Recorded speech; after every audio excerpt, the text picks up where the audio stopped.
Yeah, they took a steak and they turned it into a hamburger. Yeah. It'll fill you up, but it won't satisfy you. This is the danger of trying to make something that everyone's going to love. You end up making something that nobody loves. Welcome to the Pestle, reviewing and breaking down movies to look for insights into the movie-making process. Hosted by The Ocean. I said hi the other day, but it only waved back. Let's dim the lights and start the show. Welcome, everybody, to the Pestle. Today's show is brought to you by Gertie 3000, helping you do your best work on the job and a best friend when you're off the clock. Pick up the Gertie 3000. Welcome, everyone, to the Pestle. I am Wes. And I am Todd. And we're filmmakers. We make things. And actually, you just got into a festival for a clip that we played a while back. I don't have it listed in my notes, I think. But it's really funny, and I will put it again in the show notes. It's called Double, and it's just hilarious, well crafted, and I'm really excited to see what else is going to come out of you in the future. And that is disturbingly accurate and weirdly smart, what you just said, if you've seen the short. Yeah, it's just apparently, so the director is a friend of mine, and apparently he submitted it to some festivals, and it got into like a silent, or like not a silent film festival, but like one where there's no dialogue. Like none of the films have any dialogue. That's like part of it. So it's just a little thing, not a big deal. But we did shoot another one that is disturbing in a different way. Thank God. Yeah, the first one was just ridiculous. Anyway, that I think is gonna be cool. I'm gonna do a cut and edit of it this week, and we'll try to get it out in the next few weeks or something like that or whatever. So yeah, it's fun to just make stuff, you know. Hell yeah, man! Can't wait. Excited. Congrats. And thank you. Yeah. So that's what we do. We make things. Sometimes they do well. Oftentimes they get swallowed up by the freaking internet. And that's the way creating goes, man. It's never going to be an easy, perfect, linear march to success. And I come across some posts every once in a while. It's like, what do I got to do to succeed? And it's like, man, no one ever finishes succeeding in this business. Even if you have a hit, it doesn't mean you're done dancing for your dinner. Like, it's the worst industry because of how much you are always going to be competing for your next job. Whether that's as an actor,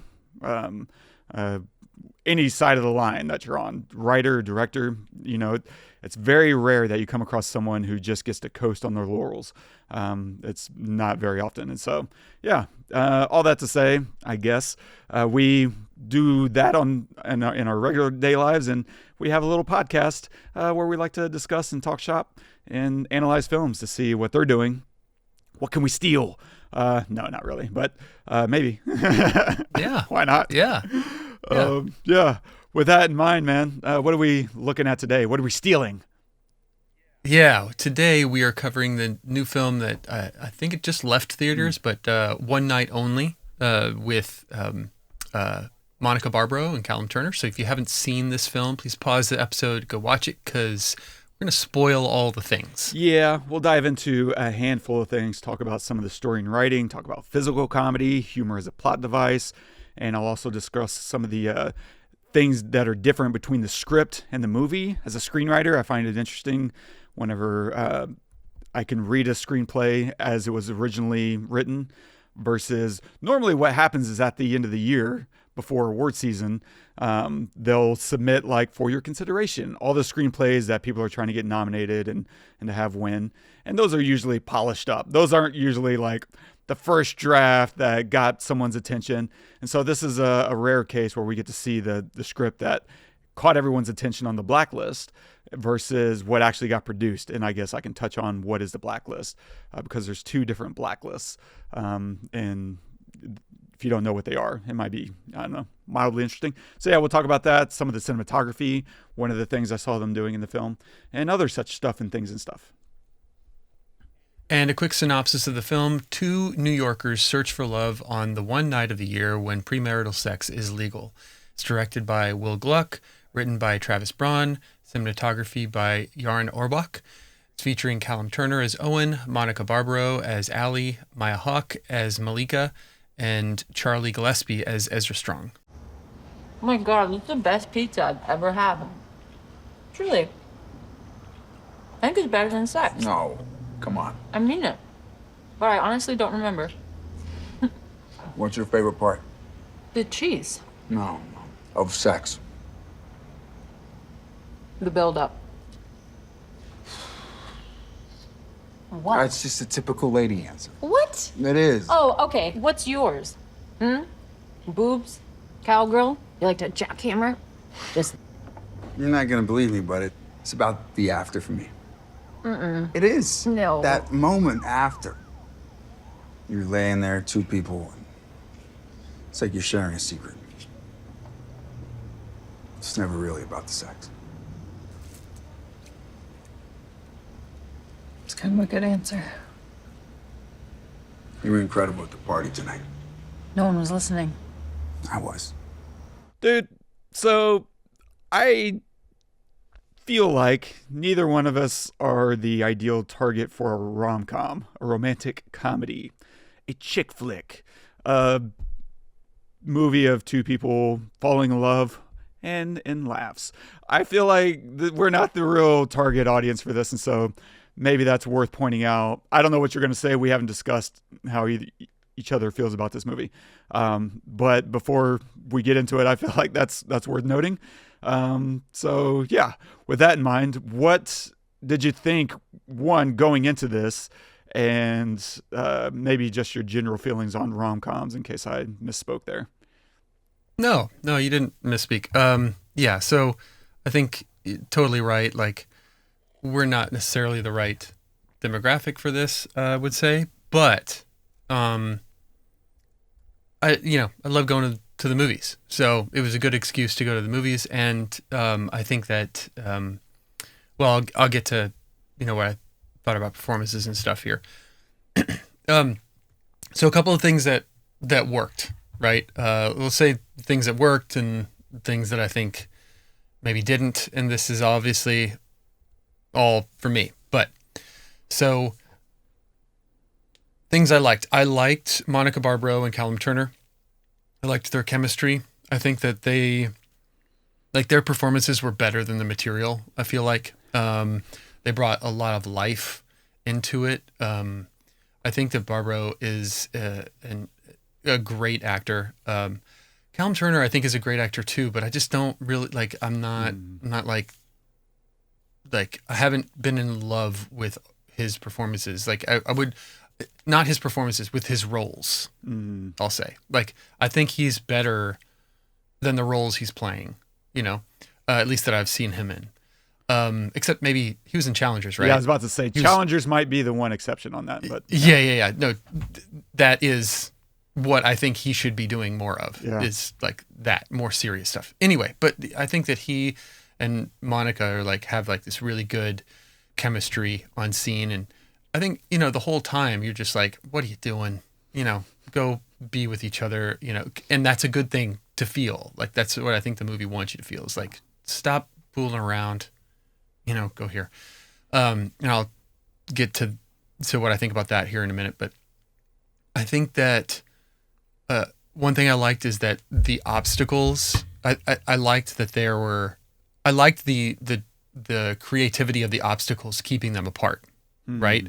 Where you'd think that they would come together, they run into each other again, trying to find the prophylactic and all that craziness that ensues, and then him dipping her down into the sewer to grab it and stuff. Don't look! Look a little.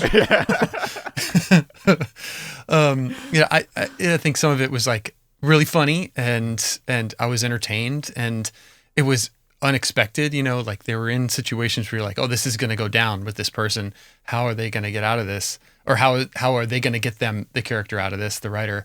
And because you knew that they were, and they found creative ways to do it. I thought that Molly Ringwald and LeVar Burton. LeVar Burton were maybe my favorite part of the whole movie. honestly. I just loved them together, and the awkwardness between Owen and his mom. I loved what they had LeVar Burton wearing. Like, what is this guy wearing right now with this half cut off shirt? Oh, totally. And then the next time you see him, he's in bubble wrap. It's like perfect. It's just, it's great. It's great. So I really liked that. I thought that the premise behind it is interesting. It's kind of like The Purge, I guess, but for sex. But the bigger thing is that I do believe that it's touching on some kind of political aspect here. I'm not going to go out on a limb and say exactly what I think, but it seems like it's like anti-far right wing, where they want to just like infuse religion into everything. Because the whole reason, they're doing this whole, sex only one night a year is legal, and you have chips in your arm and stuff is, because like of premarital sex and how it's wrong and stuff like that. And it's like, give me a break. Anything wrong is just somebody telling you not to do something. Doesn't necessarily mean it's wrong. So I think that there's something there there's some kind of discussion there, which is interesting. I think that the individual, the comedy individually works, like I like Owen's interaction with his mom and LeVar Burton's character. And I think that that's funny. And I like Allie's interaction with her roommate and that boy that she's watching, that young boy. I think that was hilarious. That boy was like, I thought he was funny. I thought it was good casting. Like this, young kid with a fro, and it's like, he's 14. And he's obviously in a room with, Monica Barbaro. You're going to shoot your shot. And he does, kind of thing. And I thought that was great. I thought that the fact that Barbaro singing, like I'm pretty sure she actually sung. Like I can tell, like, I'm not saying that she did it live. Maybe she did it live sitting at the piano. But when she was on stage, that definitely wasn't live, but I could tell that was probably her, or it seemed like it was probably her. So, and I think she's got a good voice. I thought that was cool that they had her do that and that she was willing to do that. Cause that's like I don't know. It's like I'm sure an actor would get pretty nervous about doing something like that. Anyway, that being said, like I hate it when actors sing at the same time, or they have like these like moments of like, hey, we're gonna do some music, and no, I'm too nervous. Oh no, get up there, and then whatever. One thing I did like about it is that the whole like light thing, where like everybody like pays attention was fake, or like it was in her head and nobody really gave a shit. And I thought that was a really smart and interesting way to make it a little bit more realistic, because that's probably what would happen. Nobody gives a shit that somebody random is standing up there singing. And yet in order for her to get through it as a character, she has to imagine everybody cares and everybody is like loving this performance. I thought that was like really smart writing wise, but it's just so trite to like, blues riff and B and follow me for the changes, like come on, he did this in 1985. Like you don't need to keep doing it 40 years later. Like let's, or if you're going to do it better. Like, not obvious ADR, I don't care if she's actually singing. I mean, I do. And I like that it was her voice, I think, but it just drives me nuts. Anyway, I hated that. I hated the interaction with the rock star guy with Ezra Strong. I hated that. Like the whole time I was like, this is somebody who actually doesn't know anything about music or musicians at all. And who's writing them into a script because it would be a fun thing to execute on. No, like it just so dumb. Like it just made him as a musician or as a character look like a total idiot. Like, and I just feel like it's a smarter script than that. I thought that was probably the low point in the whole movie for me. I think that it was interesting that we had this dystopian kind of like world, and please chime in if you disagree or you want to like extend something. But there's like this, it feels like a dystopian world in a way. Everybody has a chip that tells the government what you're doing at any time or whatever. And you're limited on how to use your body and all this stuff. But they never actually like deal with it. It just is, like it's not like we need to overcome this and I don't care what the mandate says, and they just do it outside of the mandate or whatever. And then like, we get out of jail 2 years later and then we hook up, like, you know what I mean? That would have been pretty interesting. This is no, okay, we're not going to do it. And we're going to wait a year because the government says we have to. And it's like, I mean, if you're going to spend this whole movie to like, kind of like poke at this political bear, let's poke at it. Let's poke a hole in it, like let's do something with it. And I don't think that they ever do. Yeah. Anyway. Yeah. On that, yeah. I'll jump in because that is an interesting conversation. And honestly, that was the one thing I was curious to hear your thoughts about whenever we were floating whether or not to do this last week, which is, how that aspect would hit you and affect your viewing of the movie. Because watching it, it was really hard to overcome, not because I necessarily cared. I both was able to go with it and just be like, okay, this is the world we exist in. That's fine. But I also think it's funny because I've heard a lot of people saying that they were really frustrated with there's no element of people really pushing back. Everyone just kind of concedes the point. And in 3 years, they managed to both enact the law and get everyone tattooed, biosensored, and have a culture built around it. Like, that's wild. But for me, I don't know. And what I also think is funny that no one really has that same issue with The Purge. And that to me is very funny just because of genre expectations. We go into a horror almost begging to have some silly element to it, right? No one goes into, Nightmare on Elm Street saying, wait, there's a guy who can kill you in your dreams. Like, no one cares. We're okay. We kind of expect to suspend disbelief in a horror film.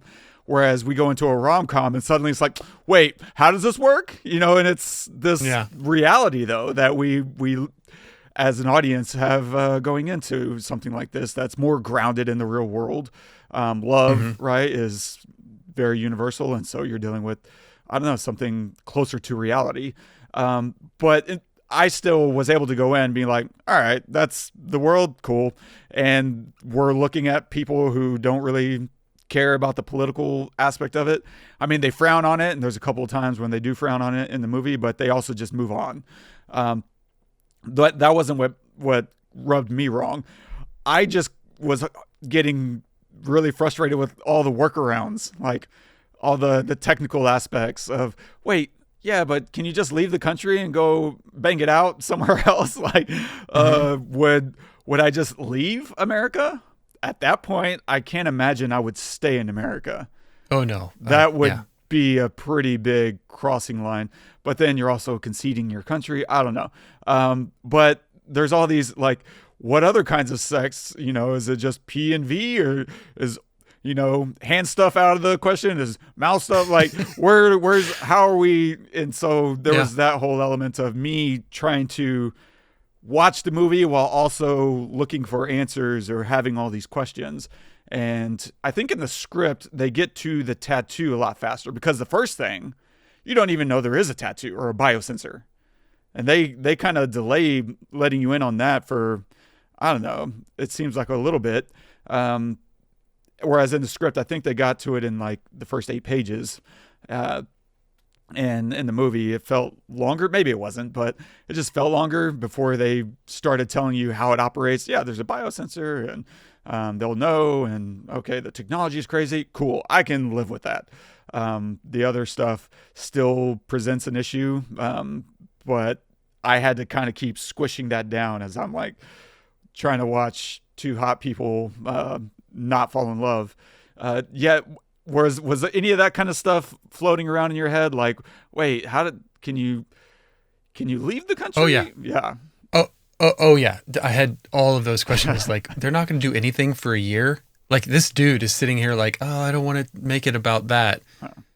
So we're not going to do anything for a year. Like, that's rough. Anyway, but yeah, no, I thought that for sure. And I also thought that, like, they just did the obstacle thing so much.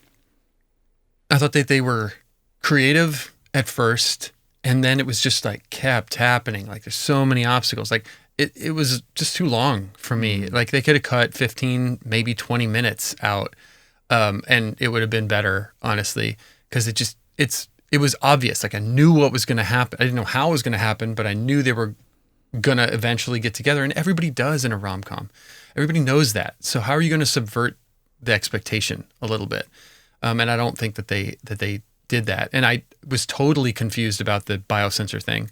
Honestly, I was confused about, I think that they mention it. I mean, I know they mention it, but I think they mention it so fast that I forget. I'm like, okay, wait, if it's green, then it's what? And if it's red, then it's, I don't, okay, if it's red, then you can't, but if it's green, then you can. It's just for 12 hours. But what if it turns green outside of those 12 hours? And I don't know. I was like very confused about that. And to your point, like, how are they going to chip everybody, 300 million people, and nobody's going to have any uprising against it? Are you kidding me? Like, okay, so we just subvert our expectation on that, and we just, live in this world now. Okay, so this is obviously another universe, a different universe that we're in, because it wouldn't be in this universe.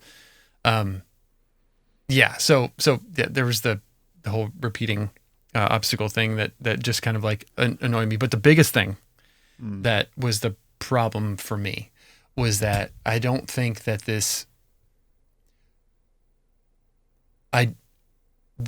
smart writing in it, but I don't think that this movie, I think it undermines its whole point. Like, what is it saying? What is it trying to say about sex? Like, the whole thing is centered around sex, right? Is it trying to say repression's bad? Is it trying to say hookup culture's bad? Is it sex without love is bad? Like, it touches on government control, but like, it doesn't go anywhere. Like, it doesn't answer anything. So like, we are just left having to live in this world, and by the end, our heroes, we're just going to call them heroes because that's what you have in movies. Our main characters, our heroes, just kind of congeal into what this is, but there's no statement about it. It's like, there's no statement about sex in general, which is the whole topic of the entire film. And that's what I think my biggest problem was when I left with. It was like, okay, well, what did that say? Because even you don't ask that question necessarily, or like, you can come up with an answer if you watch like Sleepless in Seattle or something like that. You can come up with something. You can like, loneliness can't be beaten by just random sex, or like can't be overcome. But like, you need to have a connection. And maybe that's what it's trying to say. Or somebody else can have some other meaning. I don't know what this is trying to say. Then I would like challenge anybody else to tell me what this is trying to say in terms of the whole premise, which is sex. So yeah, that's what I'd say. That's a great point. I mean, first off, good on you for having expectations on this movie. I mean, you have a movie in 2026 that's playing in the theater. I have expectations. Like, it doesn't just go straight to Netflix. What am I here for? Yeah. I'm gonna. That's great. I didn't, and I should have. Maybe that's me being like elitist about rom-coms or something. But I think you're right. I think you're absolutely right. Whenever you have this strong of a premise, you really should have something interesting to say around it. Even The Purge, I felt like, was making some commentary about violence, even as much as it was about having a high concept that's sellable to a large audience, it found something, not a lot, but just enough to be like, oh, okay, I get how violence isn't the answer or whatever. Violence is never really solved. You never really purge or something. I think it was, we have a really nice high concept sellable thing. Let's make a movie. and to your point, it would have been a lot better if it had something more interesting to say. And I don't think the script had something more interesting to say either. And it's been interesting watching or reading some people get really frustrated with the movie versus a screenplay. I don't think the screenplay was that much better. It was a little better, but I don't think it was that much better. Overall, I guess my review would be, I liked it. It was okay. I didn't love it. I didn't hate it.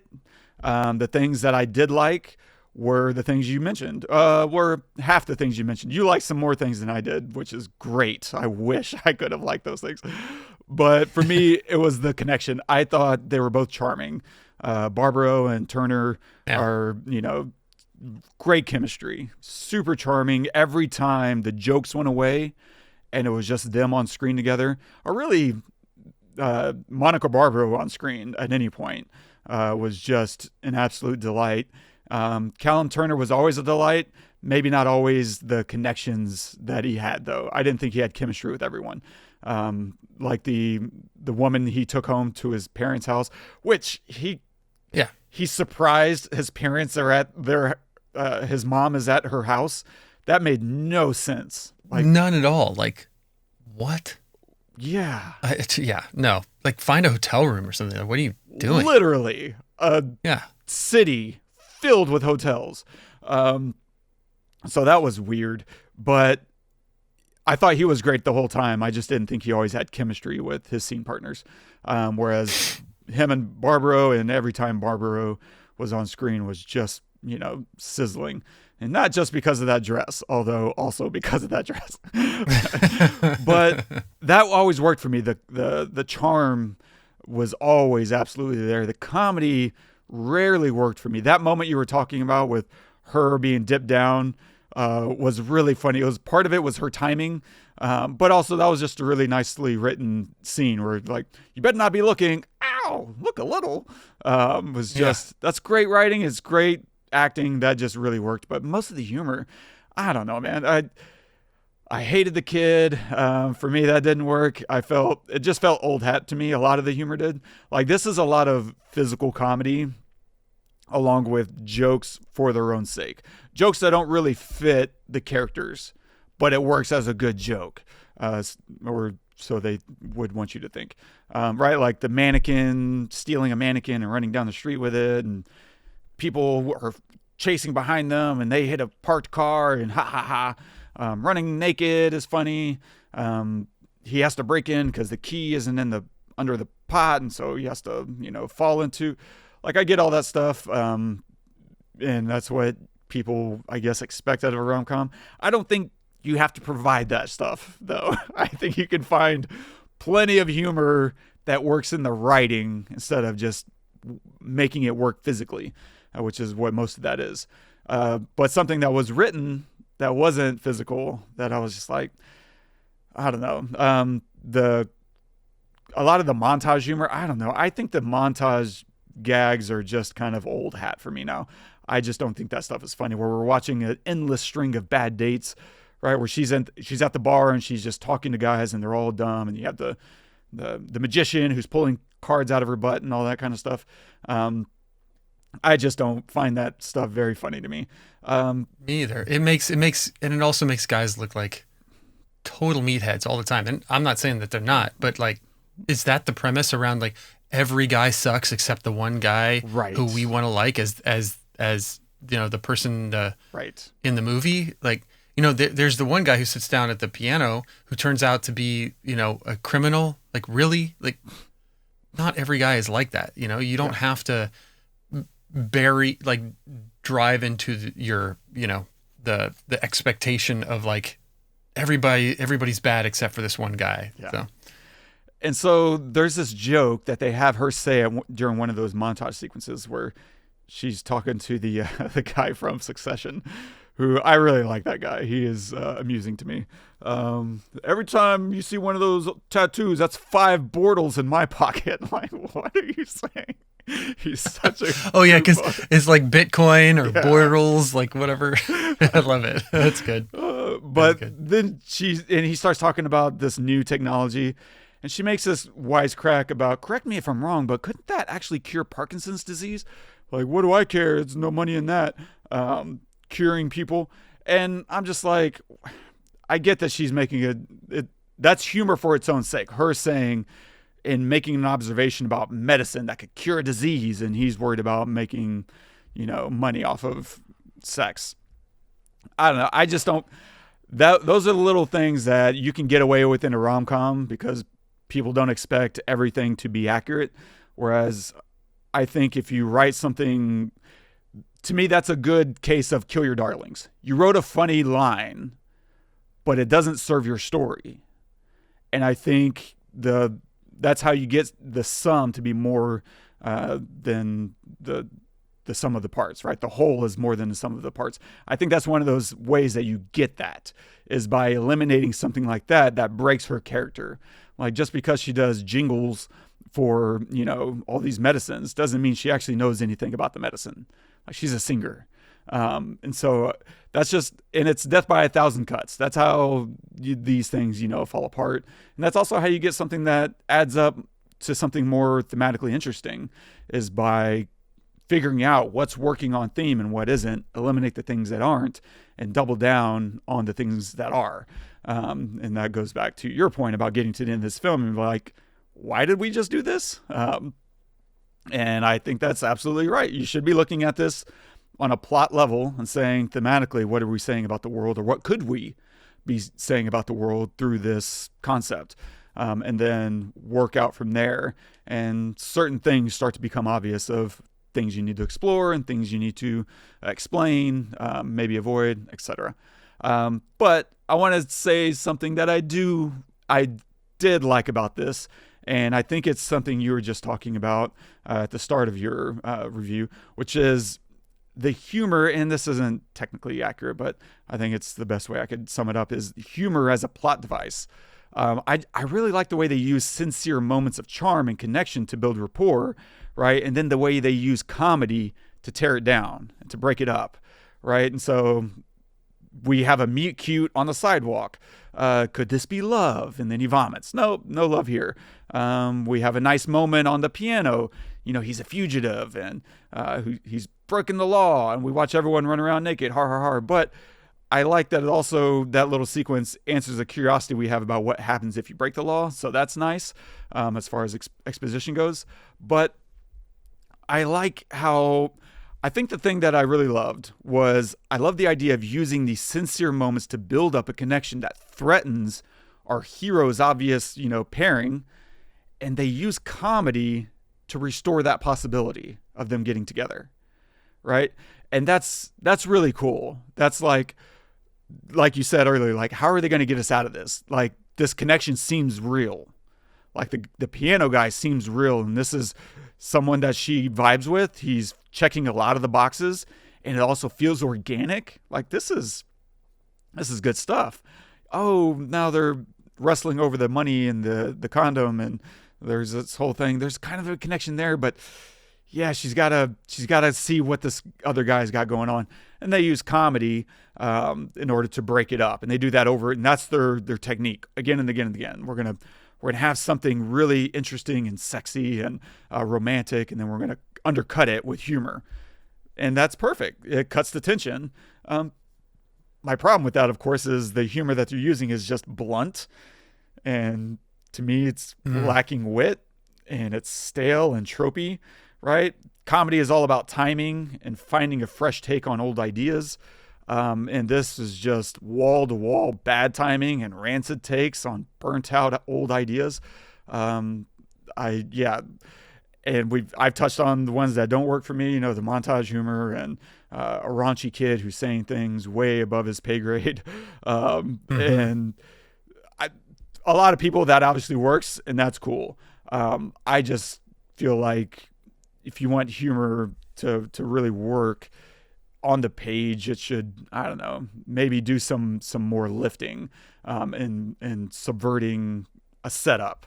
Yeah, that's understandable.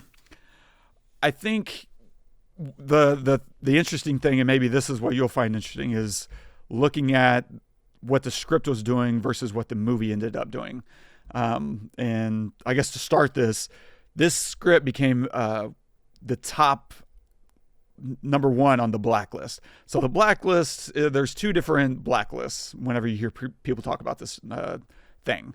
There's the way it started, which was a guy at the end of the year, he sends out an email to all his contacts at different production companies and studios and producing people, and he's just asking everyone, like, what's your favorite screenplays you read this year that are not in production? And that's it. That's the whole question. It's like, what did you love that's not getting made? Tell me what those scripts are and send it to me so I can read them over the holidays. That's how it started. And then once people found out, like, hey, I'm curious, what was on that list? Would you send me the list and the scripts? He's like, yeah, here you go.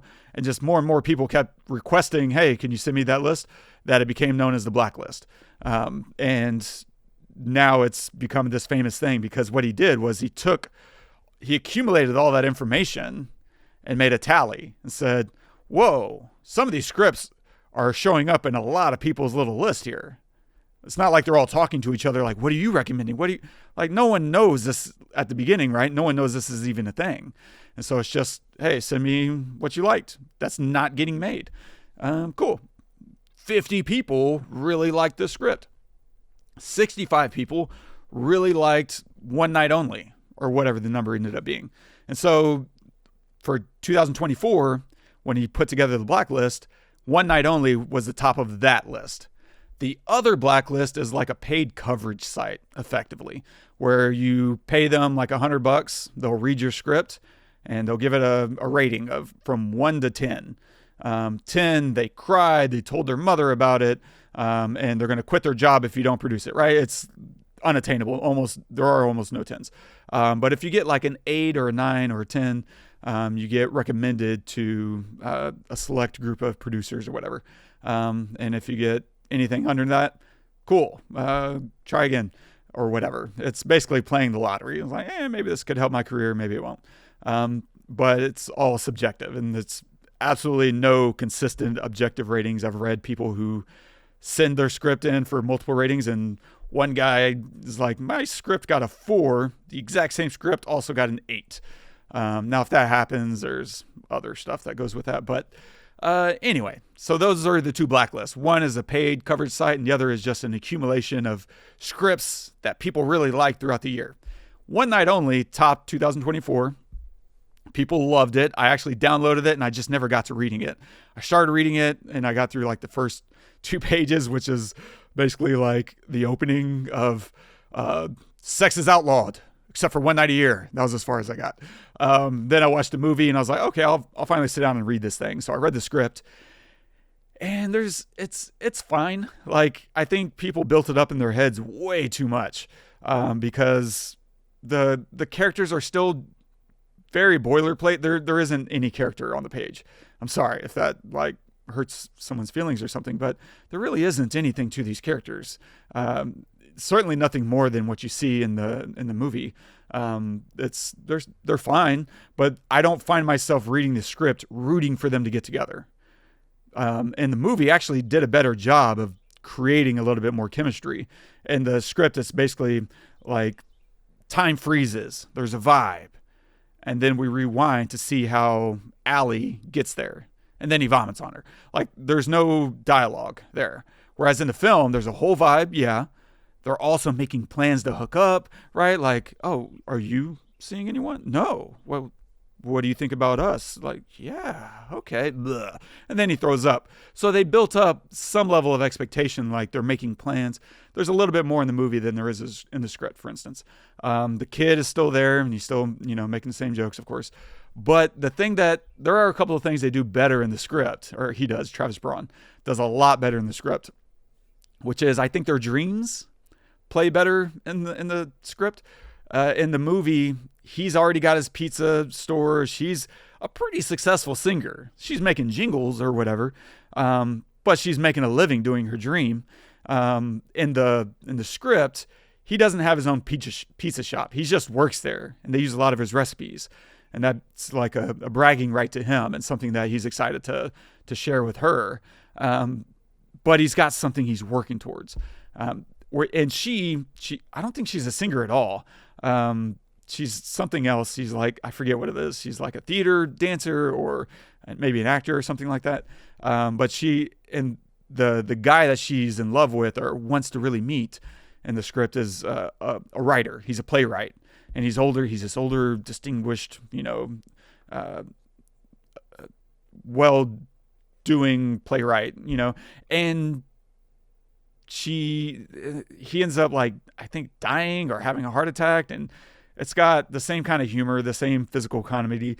Instead of him falling down and breaking his face, like he's got a blue pill erection that doesn't go away. And so that's part of the comedy of him in an ambulance and he's got wood. It's like, ha. So it's still the same level of humor. That would have been better. Yeah. Agreed. That would have been more realistic and like better. Instead of like being an idiot and playing guitar badly and then standing on a piano and falling off, like as if he doesn't deal with that. Eyes. Right. Because a real musician would be well aware of the wires and chords. He's on stage night in, night out. That's not something that would ever happen. Yeah. But comedy, Todd, you do it for the joke, not because it's character based, right? An erection is funny. So that would have been, again, better. They are hilarious, to be fair. And so she has so instead of singing, they actually dance. They had this big dance number together where she still goes into her mind, this fantasy of this taking over. And I think that works better on the page anyway, of building connection between them because they're doing something together as opposed to him being in the audience and just googly eyed. But they obviously wanted to use Monica Barbaro's voice. Did you watch A Complete Unknown?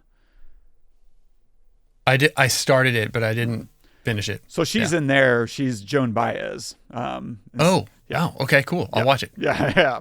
Worth watching. Yeah.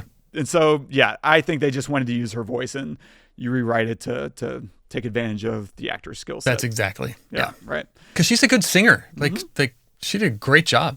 You know, it's just, I don't think that Hollywood knows how to fucking execute an actual performance and feel real. Yeah. Just stop doing it, Hollywood. Do you hear me? Just stop it. It doesn't work.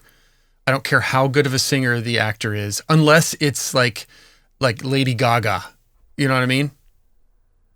But even then, you just if you're ADRing stuff, a live performance, it doesn't work. I'm sorry. Do it live. Keep going. I'm on a soapbox there. All good. It just makes me mad. The one thing that I think you'll find most interesting is in how they deal with love. Because the script opens much faster. The movie opens with a long montage before you ever get to them sitting down at the table and her, crushing them. The script is actually very witty and it gets right to the punchline on the first page with them sitting down for dinner. It might still be sushi. But she's like, he's all going on about like our big plans tonight and we're going to get it on and blah, blah, blah. And she's like, I'm sleeping with someone else tonight. And he doesn't say anything. She's like, say something. He still doesn't say anything. Please, just say something. I love you. Something else. And it's a really nice, like, pop, pop, pop. And you get into the countdown hits, like, page 2 is when the countdown happens. And they're immediately going green. And so they get straight into the meat of the story much faster on the script. But the other thing they're doing is Allie, or Hannah in the script, Allie is actually, we follow his heartbreak with hers.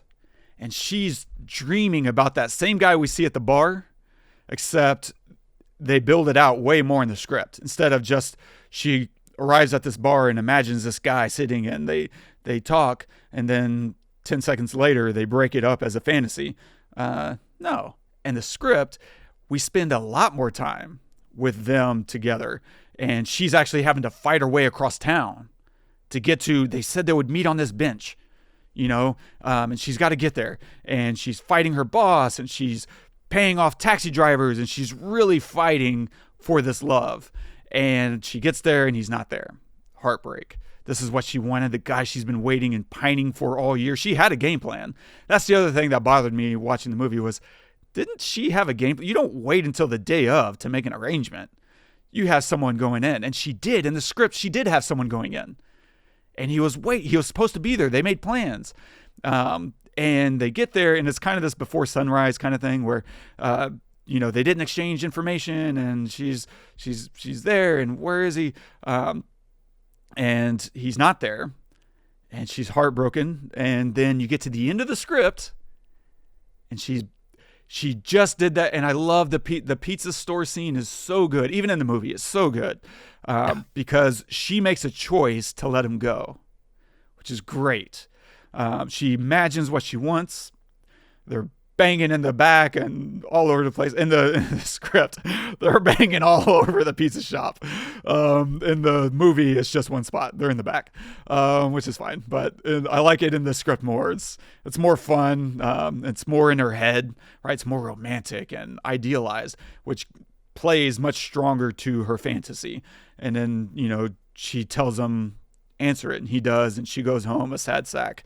In the movie, she just goes home and she's bummed out, and she finds out the guy was looking for her, and she goes to the lighthouse. In the movie, or in the script, she's on her way home, sad sack, and there he is.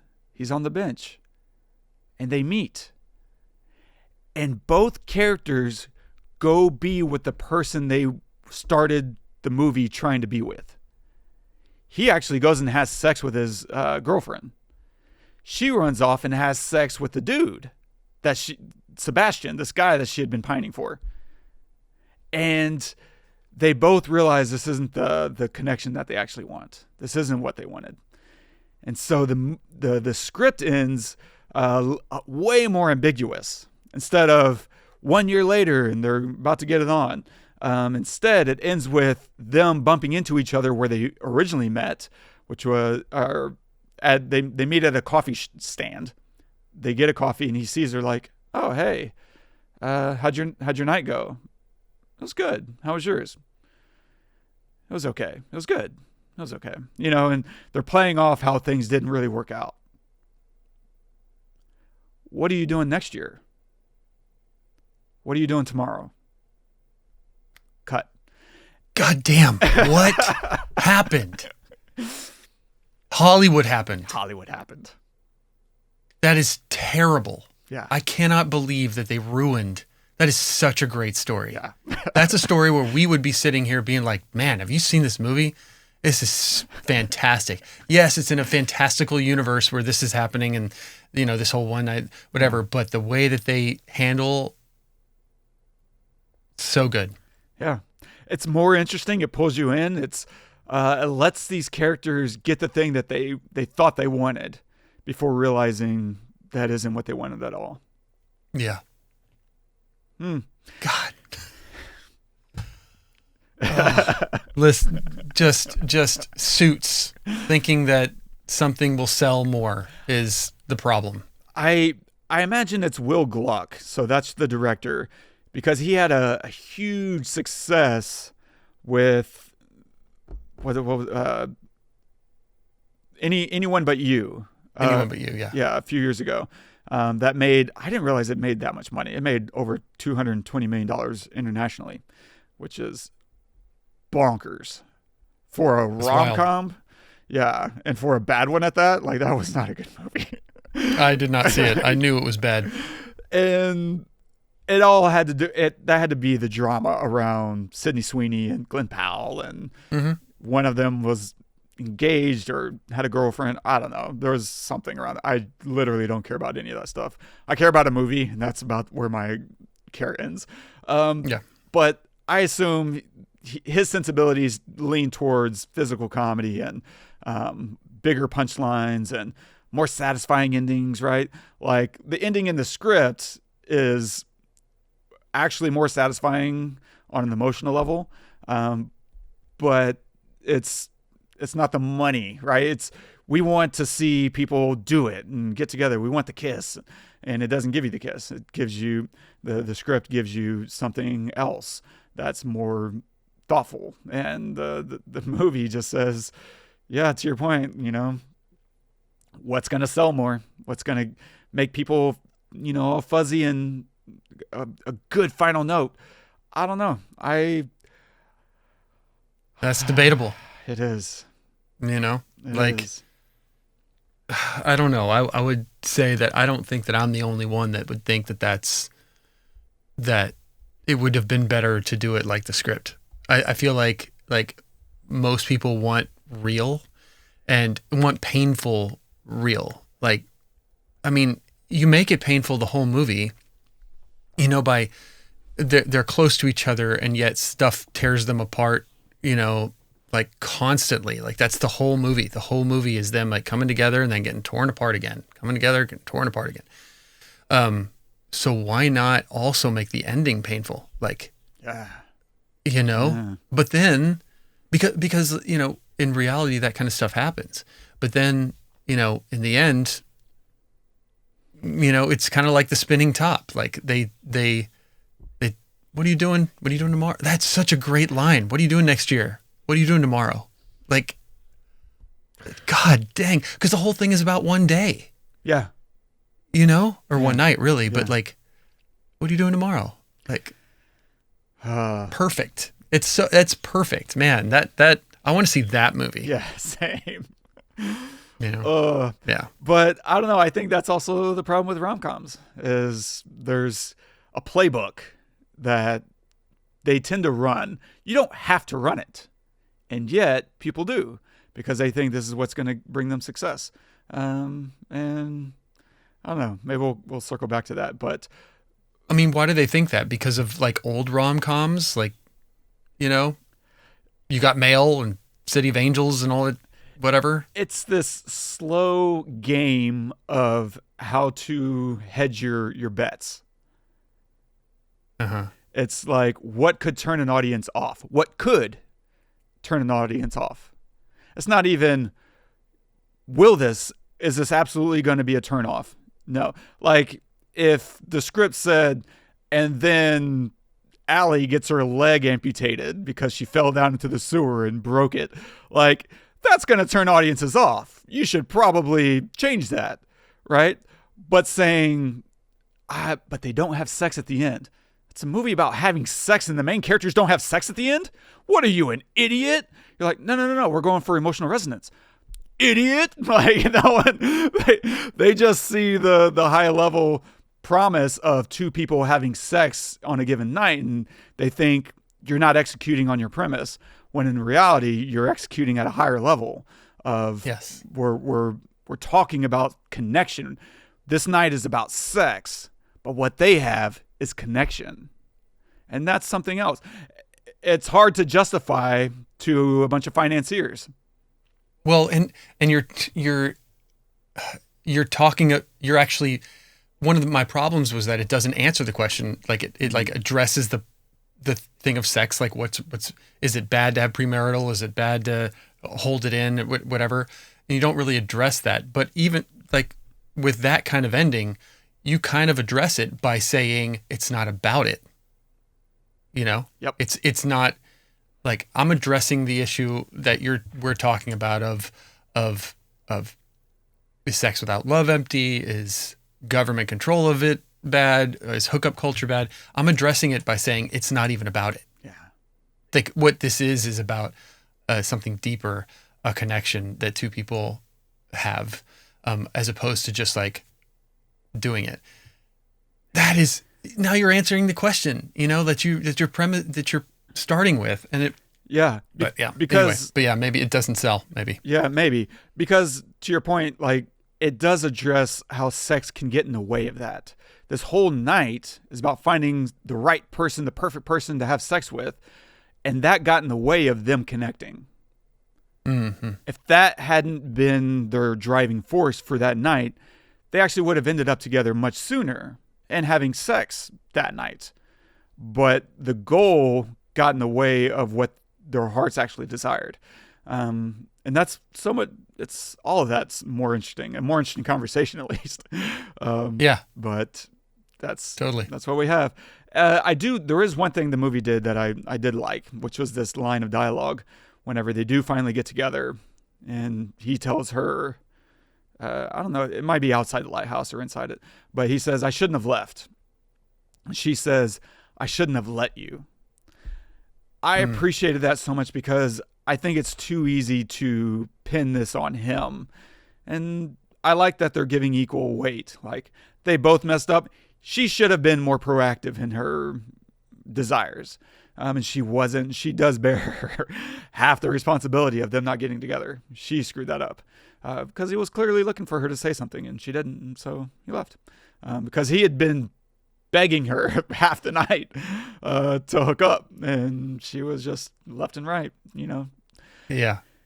Anyway, so yeah, I think that, man, I think this is honestly, sorry, I think this is a perfect example of how to ruin a movie. Like, that's the last thing I'll say. It happens. I think it happens a lot.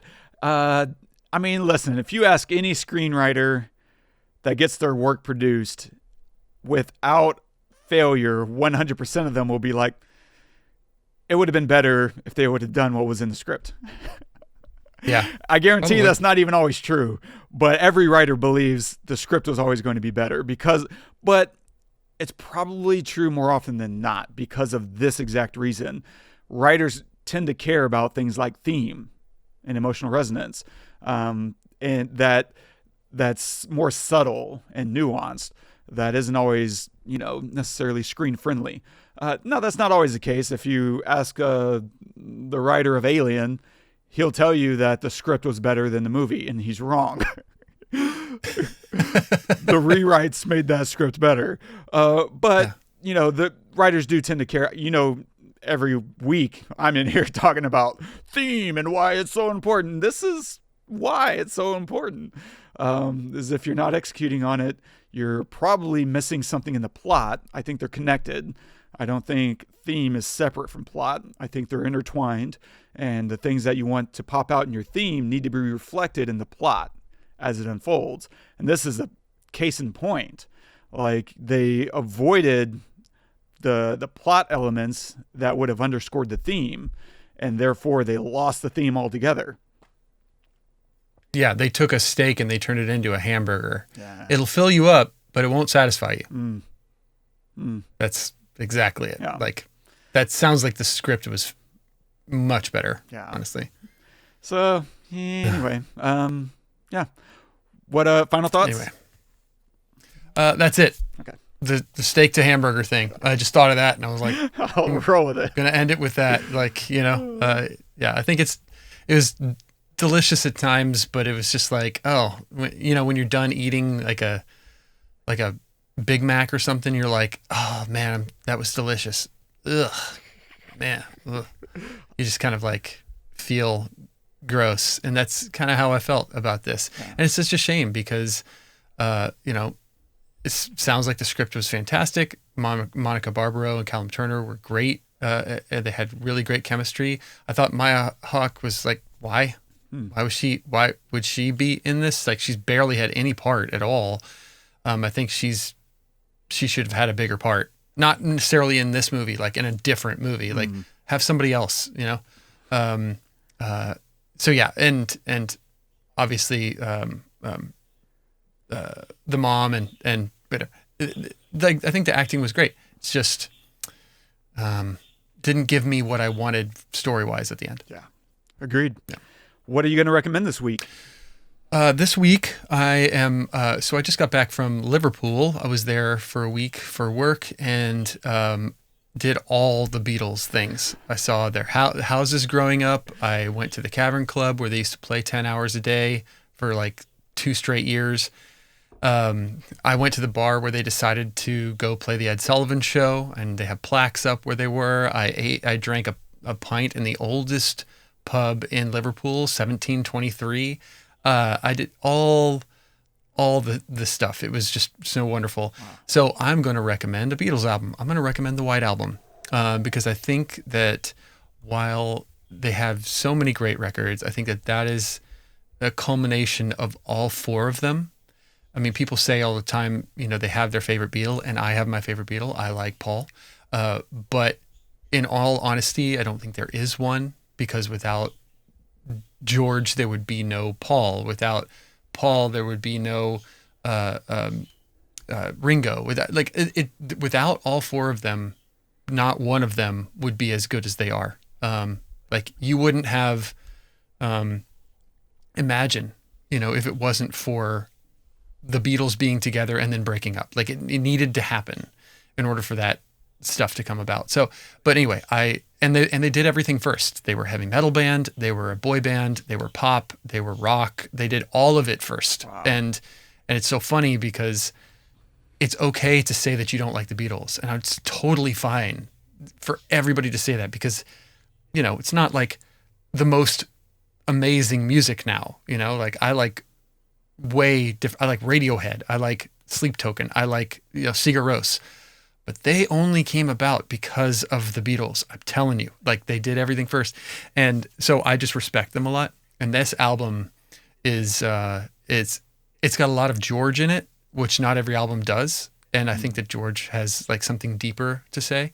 So anyway, White Album. Wow. Yeah. Help is my favorite album. Your wife loaned me that one, and I just was smitten. God, love it. Record. And they're not as good as Oasis, but I can see why. Oh man, careful, careful, all their UK fans. I'm going to recommend another rom-com that I think does all the things right that you and I collectively had an issue with. The Breakup. It's Jennifer Aniston, Vince Vaughn. It's two people trying to work things out. And I don't know, dealing with relationships. I think it's smart. It still has some physical comedy, and it's well written and still uses its actors. It's a really good combination of great writing and character acting, especially on Vince Vaughn's part. I mean, you know what you're going to get with him, and he delivers it. And so it's a really smart combination of using everything that makes rom-coms fun. So check out The Breakup if you haven't already. It's 20 years old now, which is outrageous. Yeah, I did that to us. And stay tuned for next week. We're going to take a look at The Banshees of Inisherin. If you haven't seen that one, McDonough, my gosh, you're in for a ride. So stay tuned for that, Banshees of Inisherin. And if you're enjoying the show, don't forget to subscribe, drop us a review, and leave us a note. Something you want us to comment on this episode, you can do that at thepestlepodcast.com/one-night-only. And man, I love this quote. It just kind of opens the world up. Our quote of the day is from William Goldman. Nobody knows anything. Not one person in the entire motion picture film field knows for certainty what's going to work. Every time out, it's a guess. And if you're lucky, an educated one. That's just like anything creative. You can't be making stuff because you think everybody's going to like it. You need to make it because it hasn't been made, or because it's your vision. And because why not? If you're gonna fail, you might as well fail doing what you want to do instead of somebody else. So 100%. So those not aware, William Goldman, classic screenwriter, and he wrote both versions, the book version and the adapted screenplay for The Princess Bride. Among many others. He's a legend, an absolute legend. Some say the best screenwriter of all time. He was often accused of not ghostwriting per se, but helping Ben and Matt on Good Will Hunting. What? He didn't. He's categorically denied it. Everyone said no. They did send it to him for feedback and help. He was like, he made one small recommendation that they took about, I think, Sean's character. So that's haunted him even until his dying day. Like people were still saying. Anyway, that's who is saying this. It's someone who knows the business. And for him to say nobody knows anything is significant. And I mean, it's worth noting. I would think if you're spending this much money, however much money it is, I don't know. For me, if I'm making this and I'm like, okay, I'm Will Gluck, and I'm like, okay, I just made it my version. But you know what? Why not spend an extra 2 days of shooting and do this alt ending?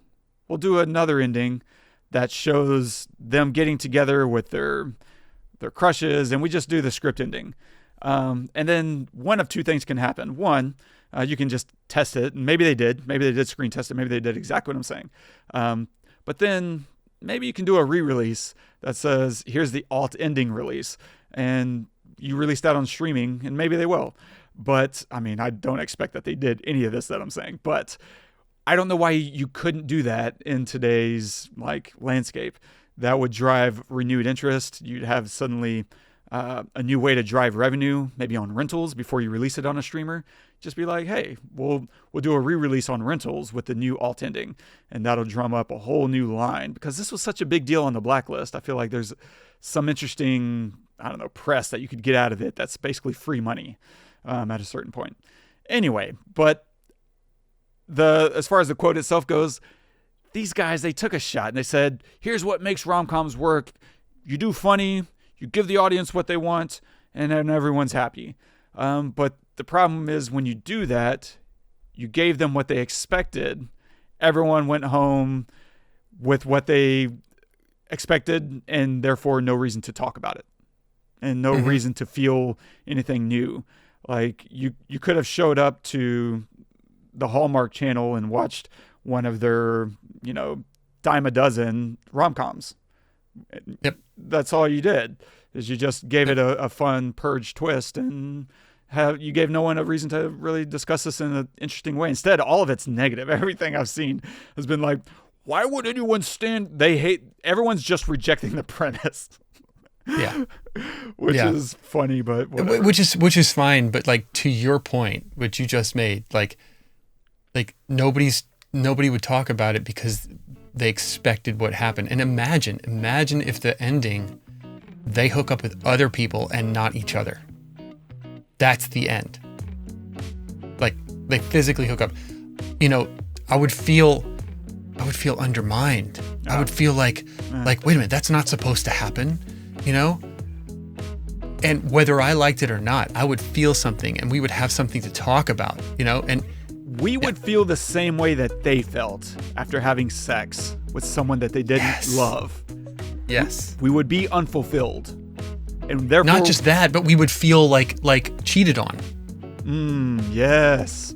And that's exactly where the characters are. They end the film unfulfilled, but then hopeful, because maybe there's something real here after all. Dude, Eternal Sunshine. Yeah. Hopeful. Maybe there's something there, maybe there's not, but you just take the chance. That's the reason why that movie is in my top 5. Wow. Leave it open. You know what I mean? There is no end. Yeah. Anyway, sorry. This is the danger of trying to make something that everyone's going to love. You end up making something that nobody loves. Great point. That's it. Anyway, that's all I got. That's a great ending. Perfect. Oh, thank you guys so much for joining us. I had a great time talking about this with you. Great insights. Please subscribe, review us wherever you get your podcasts. And if there's a film you'd like to see us pick apart, let us know what it is, and maybe we'll cover it one day. Share us with a friend. All that good stuff. Until next time, I'm Todd. I'm Wes. Go watch some movies.